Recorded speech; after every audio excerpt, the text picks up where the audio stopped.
നമസ്കാരം, ഞാൻ ഡോക്ടർ അനിൽ. പുതിയൊരു വീഡിയോയിലേക്ക് നിങ്ങൾക്ക് ഏവർക്കും സ്വാഗതം. കേരളത്തിൽ ഒരു ജോലി ആഗ്രഹിക്കുന്നവർക്ക് വേണ്ടിയുള്ള ഇൻഫർമേഷൻ ആണ്. കേരള സർക്കാരിന്റെ മിനിസ്ട്രി ഓഫ് ഫിനാൻസിന് കീഴിലുള്ള ഒരു സ്റ്റാറ്റ്യൂട്ടറി ബോഡിയായ KIIFB, Kerala infrastructure investment fund ബോർഡിലേക്ക് ഇൻസ്പെക്ഷൻ എഞ്ചിനീയർ സിവിൽ പോസ്റ്റിലേക്ക് ഇപ്പോൾ അപേക്ഷ വെച്ചിട്ടുണ്ട്. പ്രതീക്ഷിക്കുന്ന ഒഴിവുകൾ എന്നാണ് പറഞ്ഞില്ല, ഒഴിവുകളുടെ എണ്ണം പറഞ്ഞിട്ടില്ല. ഇതിലേക്ക് താല്പര്യമുള്ളവർക്കൊക്കെ ഇതിലേക്ക് ഓൺലൈനായിട്ട് അപേക്ഷിക്കാനായിട്ട് കഴിയും. ഒക്ടോബർ 8 വരെയാണ് അപേക്ഷിക്കാൻ കഴിയുക. കിഫ്ബിക്ക് വേണ്ടി കേരള ഗവൺമെന്റ് കീഴിലുള്ള സ്വയംഭരണ സ്ഥാപനമായ CMD, centre for management development ആണ് ഈ നോട്ടിഫിക്കേഷൻ പുറപ്പെടുവിച്ചിരിക്കുന്നത്. അപ്പൊ CMD-യുടെ വെബ്സൈറ്റ് www.cmd.kerala.gov.in എന്ന സൈറ്റ് വഴി വേണം ഇതിലേക്ക് അപേക്ഷിക്കാനായിട്ടുള്ളത്. അപ്പൊ ഇതിന്റെ ഡീറ്റെയിൽസ് ഒക്കെ നമുക്ക് മനസ്സിലാക്കാം.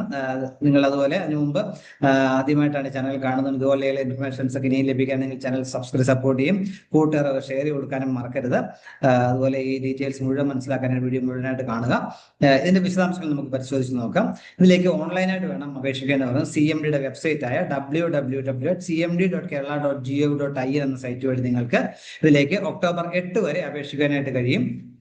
പ്രത്യേകം ഇനി മറ്റു ഡീറ്റെയിൽസ് പറയുകയാണെന്നുണ്ടെങ്കിൽ പോസ്റ്റിന്റെ പേര് ഇൻസ്പെക്ഷൻ എഞ്ചിനീയർ സിവിൽ എന്നുള്ളതാണ്. വേക്കൻസികളുടെ എണ്ണം പറഞ്ഞിട്ടില്ല, പ്രതീക്ഷിക്കുന്ന ഒഴിവുകളിലേക്ക് എന്നുള്ളതാണ്. ഒന്നിലധികം വേക്കൻസികൾ ഉണ്ട് എന്നാണ് പറയുന്നത്. അപ്പൊ ഇതിലേക്കുള്ള ഉയർന്ന പ്രായപരിധി പറയുന്നത് 35 വയസ്സാണ്. അത് ഒരു യോഗ്യത ബിടെക് സിവിൽ എഞ്ചിനീയറിംഗ്, ഏതെങ്കിലും അംഗീകൃത സർവകലാശാലയിൽ നിന്നും ബിടെക്കിൽ സിവിൽ എഞ്ചിനീയറിംഗിലുള്ള ബിടെക് ബിരുദമുള്ളവർക്ക് അപേക്ഷിക്കാൻ കഴിയും. അതോടൊപ്പം മിനിമം 5 വർഷത്തെ എക്സ്പീരിയൻസ് ചോദിച്ചിട്ടുള്ളത് പ്രോജക്ട് എക്സിക്യൂഷൻ അല്ലെങ്കിൽ കൺസ്ട്രക്ഷൻ മാനേജ്മെന്റിലെ ഉള്ള പ്രവൃത്തി പരിചയം, 5 വർഷത്തെ പ്രവൃത്തി പരിചയം ഉണ്ടായിരിക്കും.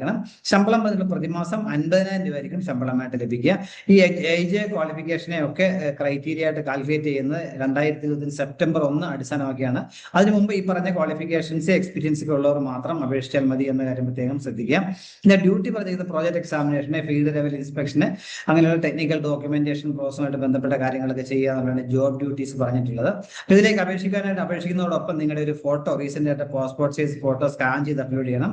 അതിന്റെ സൈസ് 200 KB കുറവായിരിക്കണം. അതുപോലെ സിഗ്നേച്ചർ വെള്ള പേപ്പർ നിങ്ങൾ സൈൻ ചെയ്തതിനു ശേഷം അതും സ്കാൻ ചെയ്ത് അപ്ലോഡ് ചെയ്യണം. അതിന്റെ സൈസ് മാക്സിമം 50 KB താഴെ ആയിരിക്കണം. അതേപോലെ നിങ്ങളുടെ ഒരു സിഗ്നേച്ചർ കറുത്ത വെള്ള പേപ്പർ സൈൻ ചെയ്തതിനു ശേഷം അതും സ്കാൻ ചെയ്ത് നിങ്ങൾ അപ്ലോഡ് ചെയ്യേണ്ടതായിട്ടുണ്ട്. അതും JPEG ഫോർമാറ്റ് വേണം അപ്ലോഡ് ചെയ്യാൻ. അപ്പൊ സിഗ്നേച്ചർ ക്യാപിറ്റൽ ലെറ്റർ ഇടാൻ പാടില്ല എന്ന കാര്യം കൂടി പറഞ്ഞിട്ടുണ്ട്. അപ്പൊ ഇന്ത്യൻ സിറ്റിസൺസ് ആയിട്ടുള്ളവർക്കാണ് ഇതിലേക്ക് അപേക്ഷിക്കാൻ കഴിയുക. അപ്പൊ application form, prescribe application form ഉണ്ട്, ഓൺലൈൻ ആപ്ലിക്കേഷൻ ഫോം ആ സൈറ്റിലുണ്ട്. ആ ഫോം വേണം നിങ്ങൾ ഫില്ല് ചെയ്യാൻ അയക്കാനായിട്ട്. ഇൻകംപ്ലീറ്റ് ആയിട്ടുള്ളതോ അല്ലെങ്കിൽ ഇൻകറക്റ്റ് ആയിട്ടുള്ള ആപ്ലിക്കേഷൻ ഫോം ഒക്കെ റിജക്ട് ചെയ്യുന്നതാണ് പറഞ്ഞിട്ടുള്ളത്. അതിനുശേഷം നമ്മുടെ ഡോക്യുമെന്റ്സ് ഒക്കെ വെരിഫൈ ചെയ്യുന്നതായിരിക്കും. അവിടെ നമ്മൾ സബ്മിറ്റ് ചെയ്യുന്ന രേഖകളൊക്കെ വളരെ സത്യസന്ധമായിട്ട് മാത്രം ചെയ്യുവാനായിട്ട് ശ്രമിക്കുക. എക്സ്പീരിയൻസ് ഉള്ളവർ അതുമായിട്ട് ബന്ധപ്പെട്ട സർട്ടിഫിക്കറ്റും കൂടി അപ്ലോഡ് ചെയ്യേണ്ടതായിട്ടുണ്ട് എന്ന കാര്യം പ്രത്യേകം ശ്രദ്ധിക്കുക. ഇത്രയും കാര്യങ്ങളാണ് ഈ വീഡിയോയിൽ ഷെയർ ചെയ്യാനുള്ള. താല്പര്യമുള്ളവർ ഈ അവസരം പരമാവധി എടുത്ത് എത്രയും നേരം ഈ വീഡിയോ പൂർണ്ണമായും രേഖപ്പെടുത്തുന്നതോടൊപ്പം ഇനിയും ഇതുപോലെ ഇൻഫർമേഷൻസ് ഒക്കെ ലഭിക്കാൻ നിങ്ങൾ ചാനൽ സപ്പോർട്ട് ചെയ്യണം. അപ്പോൾ താല്പര്യമുള്ളവരൊക്കെ www.cmd.kerala.gov.in എന്ന സൈറ്റ് വഴി ഇതിലേക്ക് ഒക്ടോബർ 8 മുമ്പ് അപേക്ഷിക്കുക. ഈ അവസരം പരമാവധി ഉപയോഗപ്പെടുത്തുക. Thank U.